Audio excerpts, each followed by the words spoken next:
ቲዲኤፍ እና ኦኤልኤ ተስማምተው ወደ አዲስ አበባ እየተቃረቡ ስለሆነ ደብረ ብርሃን አካባቢ ስለደረሱ ከደብረ ብርሃን ደግሞ እንትኑ ከረዩ መሬት በጣም ቅርብ ነው። አሁን ከደብረ ብርሃን ቀጥታ መተሃራ አዋሽ በጣም ቅርብ ነች።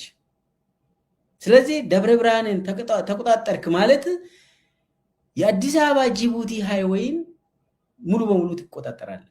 ስለዚህ እንቅስቃሴ ያኔ አብይ የፈራ እነኚህ የቲዲኤፍ አመራሮች የቲዲኤፍ ወታደር ደብረ ብርሃንን ከተቆጣጠረ ኦኤልኤን ደግሞ የአዲስ አበባ ጅቡቲ መስመርን መዝጋት ይችላል። ያ ደግሞ ለአብይ አበቃ ማለት ነው። ያ ነው ካልኩሌሽኑ። ስለዚህ ምንድነው ማድረግ ያለብን?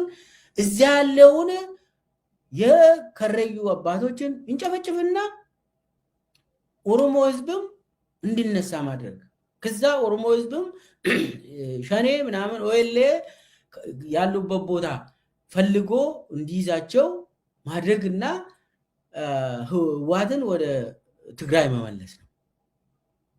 ያ ነው አንዱ ቅድም እንዳልኩት። ስለዚህ ዲስታንሱን ይዩት። ደብረ ብርሃንና መተሃራ በጣም ማፑ ላይ ይዩት። አብይ ለምንድን ነው ይሄንን አጠቃላይ ጭፍጨፋውን ወስኖ አምኖበት እነ ሽመልስ ጋር ተነጋግሮ ይሄንን የወሰኑት? ከዛ ደግሞ የክልሉ አመራር አዳማ ላይ ቁጭ ብሎ ይሄንን ጭፍጨፋውን እንዲመራ የተደረገው ለምንድን ነው? በኃላፊነት አብይ ይሄንን የወሰነው ለምንድን ነው?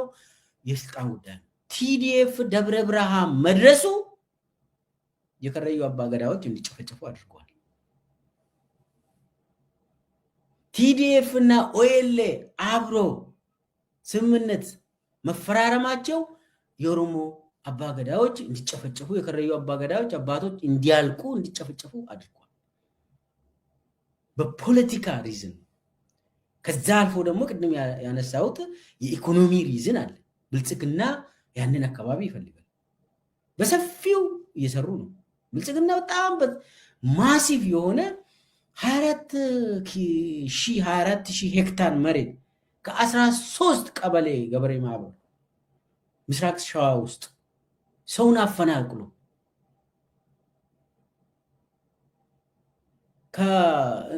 ቦታው ከሞጆ እና አዳማ መካከል ነው።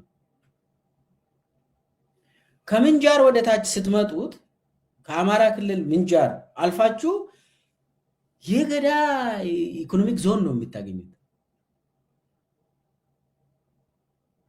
ከአዳማ ከምንጃር ከሞጆ እዚህ መካከል ከዛ አልፋችሁ ደግሞ የከረዩ መሬት ነው ያለ። ስለዚህ ኢኮኖሚው በጣም ወሳኝ ነው። የደረቅ ወደብም አለ ሞጆ ላይ ከዛ ሃይዌይ። ስለዚህ እቺ የጅቡቲና የአዲስ አበባ መካከል ያለው ወሳኙ ሃይዌይ መቆጣጠር ስለሚችሉ እነ ቲዲኤፍ እና ኦኤልኤ እሱን ቶሎ እንጨርስ ብሎ ማህበረሰቡን ጨርሶ ከዛ ደግሞ ነገሩ ኦኤልኤ ነው ጨረሰው ብሎ በኋላ በግፊት ነው እንግዲህ በስንት መከራ እኛው ነን የጨረስናቸው ብለው በቃ ጨርሰናል ብሎ አቆሙ።